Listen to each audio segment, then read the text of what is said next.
है तो ये घोषणा कांग्रेस करे।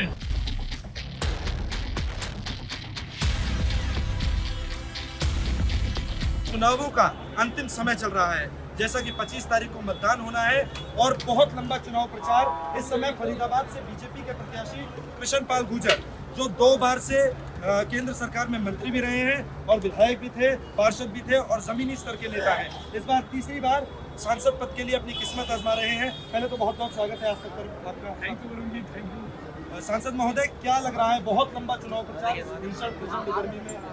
देखिए वरुण जी, पार्टी ने 13 मार्च को मुझे यहाँ से घोषित किया, कल से लेके आज होगी 22 मई, कल चुनाव प्रचार था।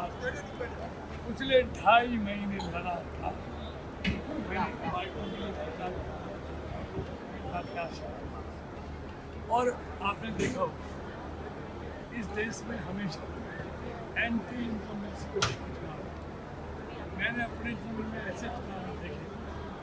2019 का चुनाव 2014 में था, 2019 और 2014 दोनों चुनाव प्रो इनकम्बेंसी, लोग मोदी के पीछे में हैं। मोदी जी ने 10 साल में भारत की जो सूरत बदली है, भारत की दुनिया में जो पहचान बनाई, उसके कारण पूरा देश मोदी का दीवाना है। और मैं इन लोगों ने लंबे समय तक अस्थिर सरकारों का खामियाजा बनता, मिली जुली सरकारों का, कमजोर सरकारों का, मजबूर सरकारों का खामियाजा बनता है।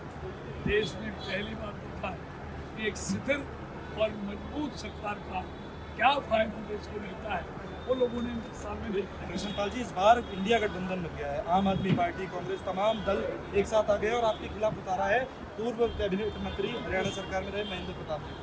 उनके आए दिन कई सारे वीडियो वायरल होते रहते हैं, वो आरोप लगा रहे हैं, कांग्रेस के तमाम नेता आरोप लगा रहे हैं कि इस बार मंत्री जी की विदाई होगी फरीदाबाद से। क्या कहना चाहेंगे आप इसमें? देखिए, कांग्रेस की आज इतनी हैसियत देश में नहीं बची है कि वो पूरी सीटों पे भी चुनाव लड़ सके। पहले तो वो कितनी सीटों पे चुनाव लड़ रही और कितने हौसले के साथ लड़ रही है। कांग्रेस की अभी और प्रगति होनी इसी चुनाव में होगी, क्योंकि कांग्रेस ने उन दलों के साथ हाथ मिलाया है जो पाकिस्तान का प्रचार करते हैं, सेना की खरीद को गिराते हैं, खुद भी सेना की पराक्रम हमेशा कम आती है।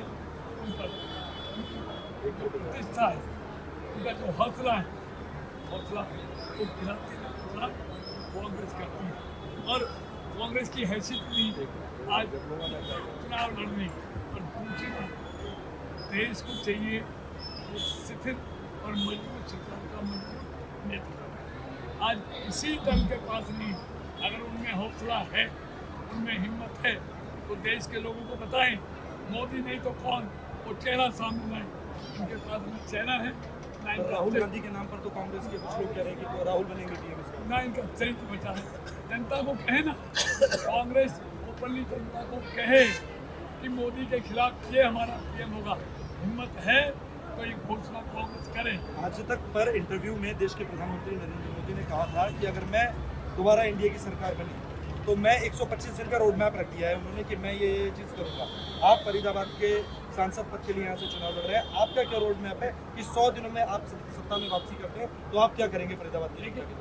जो हमारे प्रोजेक्ट चल रहे हैं, नेशनल है हाईवे से किया, हम रेलवे स्टेशन को डेवलप कर रहे हैं, बढ़िया सड़कें बना रहे हैं, 4-5 एक्सप्रेस वे हम डेवलप कर रहे हैं, हाईवे उन पर काम कर रहा है, उनको पूरी तेजी के साथ कंप्लीट करेंगे। और हम मेट्रो बल्लभगढ़ से पलवल लेके जाएंगे। मेट्रो जो फरीदाबाद से गुरुग्राम जो नॉट फिजिबल होकर आते हैं, उससे हम कोशिश करेंगे कि किसी तरह फिजिबल हो और हरियाणा सरकार उसका घाटा दे तो मेट्रो गुरुग्राम से जुड़े। आखिरी छोटे छोटे 2 सवाल, क्योंकि आप बहुत थक चुके हैं, आपका गला भी बैठ चुका है, इस प्रचंड गर्मी में इस तरह से चुनाव प्रचार बहुत कठिन है। आप अभी जनसभा हो रही थी, 10 लाख का नारा दिया कि 10 लाख मतों से आप इस बार विजयी होंगे, कितना आश्वस्त है और कितना कॉन्फिडेंट है इस बार आप? देखिए, जैसे मोदी जी को इस देश के 140 करोड़ लोगों को भरोसा है और 140 करोड़ लोगों ने कहा है इस बार एनडीए 400, और लोगों ने कहा बीजेपी 370। ऐसे ही फरीदाबाद की 36 ब्लॉक में ये नारा दिया है कि फरीदाबाद में बीजेपी इस बार 10 लाख पार। और अब फरीदाबाद की जनता को कोई मैसेज, अब क्योंकि चंद घंटों का चुनाव प्रचार बचा है, देखिए इसके बाद थम जाएगा।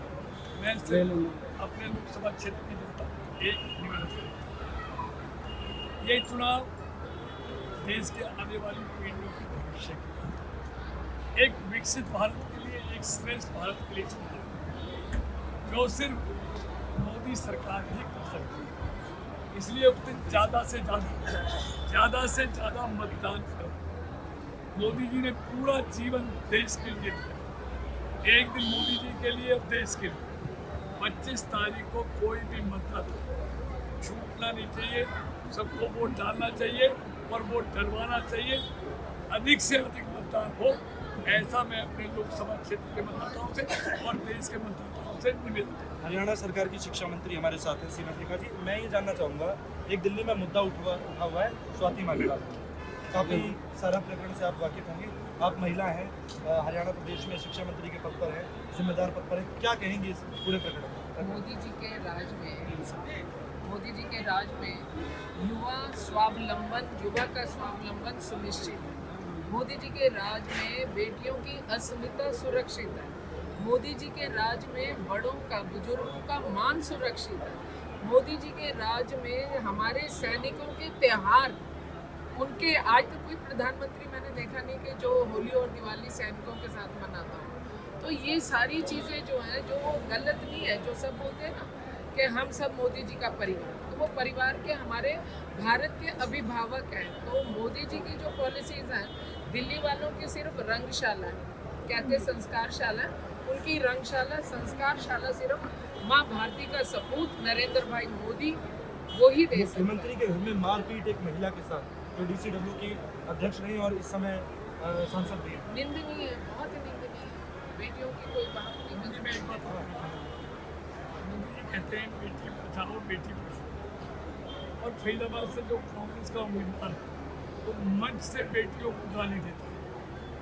दूसरा, वो कहते हैं कि बीजेपी आएगी तो आरक्षण समाप्त हो जाएगा।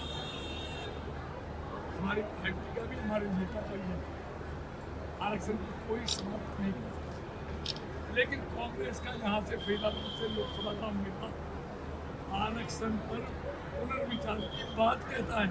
ये दोगली नीति, आरोप दूसरे पर लगाते हैं और आरक्षण पर पुनर्विचार की मांग कांग्रेस का फरीदाबाद से जो टिकट पर चुनाव लड़ रहा है वो आरक्षण पर, दलितों के आरक्षण पर पुनर्विचार की मांग करता है।